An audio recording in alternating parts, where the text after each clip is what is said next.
From the ancient Greek agoras to Wall Street, from golden coins to credit cards, humans have built economic systems and tools to fuel expansion, comfort, and practicality. But when is too much, or too little, too little? And why should we care about the next financial crisis? Simple. Because it affects us all. Our quality of life, job opportunities, state resources, personal assets, everything shifts under its weight. When was the last time you worried about money? Usually when you don't have enough of it. While pursuing my PhD in economics at the Bucharest Academy of Economic Studies, I discovered the hard truth. Predicting financial crisis is nearly impossible. Economy is a complex, volatile machine. So what defines too much in an economy?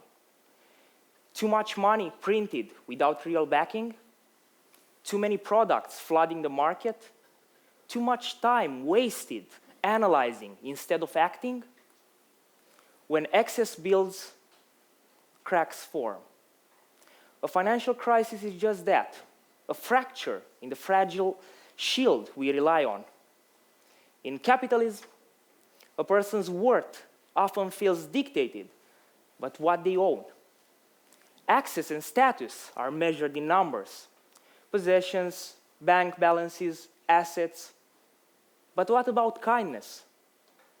What about achievements that can be quantified? The obsession with economic value leads to depersonalization. If we are only numbers, how can we ever find satisfaction? If numbers are infinite, so is the chase. If you lost everything you owned today, what would define you? A carpenter isn't his tables. He is his craft. We are not our belongings. We are our skills, knowledge, and experiences. As a professor, I've learned that education is more than numbers and facts. It's about values. When I first started teaching, my biggest challenge wasn't the subject matter. It was understanding my students. Why did some excel while others struggled? I was asking the wrong question. Instead of why they performed differently, I should have asked how they learned. So I listened, not to students, but to people. Their interests, goals, and struggles shaped my teaching. Some learned by hearing, others by writing, others by seeing. I had to adapt my methods. Do you know what a conventional lesson is? A rigid, objective presentation of facts. But facts alone don't inspire. People engage when they see how knowledge connects to their lives.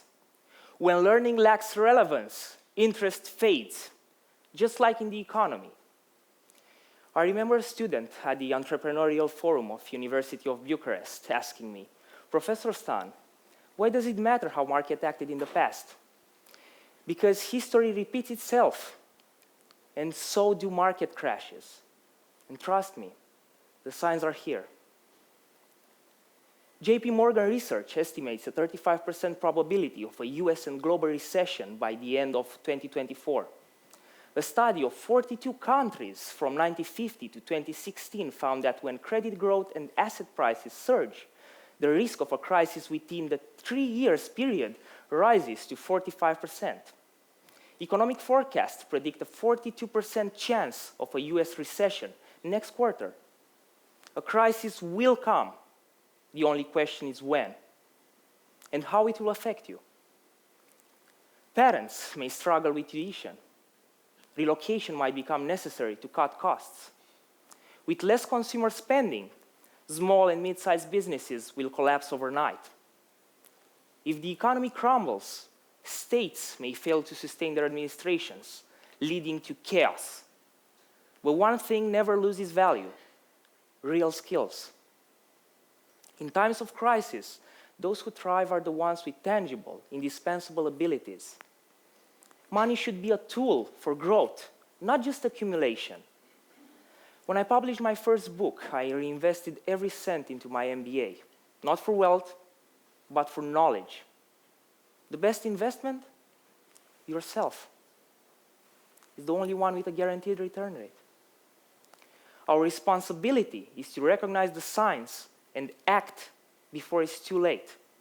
For the future of civilization, we must prioritize skills over possessions, wisdom over wealth. Seek knowledge, use it wisely. Semper Poro.